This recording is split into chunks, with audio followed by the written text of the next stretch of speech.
meat comes from, the abuse of animals affects what we eat and our entire ecosystem. We both grew up with animals, and we are both very involved in our local community through the Humane Society. The abuse of animals is more prevalent than you may think in our society today, and we need to work together as a community to stop it. Today, Emily and I will be talking about the problems of animal abuse, why it occurs, and what we all can do to stop such torture. First, the enormous problem of animal abuse. Animal cruelty is widespread, especially in our food industry. The living conditions are a nightmare for these animals.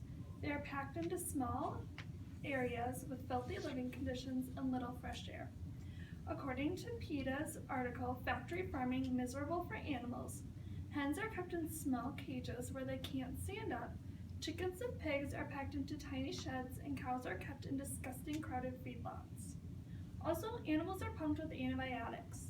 The reasons for this is because it helps the animals grow bigger and faster, which equals a better profit for the companies. Also, it helps them keep living in such unsanitary conditions. Not only are these antibiotics harmful to the animals, but they're also harmful to us humans too. When being pumped with antibiotics, these animals develop an antibiotic resistance that can be passed on to us as we eat their meat. Sadly, many companies don't care what they do with their animals because they are in the business for the money. According to the ASPCA, or the American Society for the Prevention of Cruelty to Animals, there were 5.6 million farms raising 100 million farm animals in 1950, where in 2012 there was 2.1 million farms raising 9.2 billion farm animals. Looking at these statistics, it is safe to say that the number of farms has greatly outnumbered the number of farms in the United States.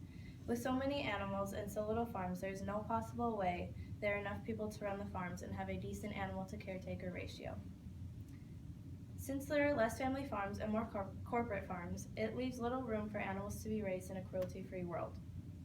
Family farms wouldn't be able to support as many animals as a corporate company because they wouldn't have the funds to take care of all these animals. Family farms would be more humane because it would also have a better animal to caretaker ratio. Family farms wouldn't have to follow the same rules as corporate, and they can raise their animals as they wish. According to the Corporate versus Independent Farm article on JobMonkey, farms ran by corporate companies must comply with their rules and have their animals look and taste the same throughout the country. Now that we've talked about problems and the causes of animal abuse, here are some solutions. First, we suggest educating yourself on animal abuse. There are many great websites, including PETA, ASPCA, and the Humane Society, that have articles that can educate you on the different types of animal abuse. It only takes a few minutes to read.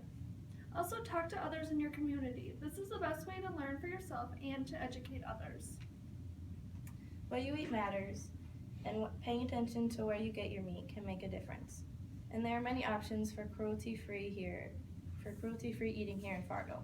Lots of people love Chipotle for the tasty guac and the big portion sizing. But did you know Chipotle prides itself on food with integrity?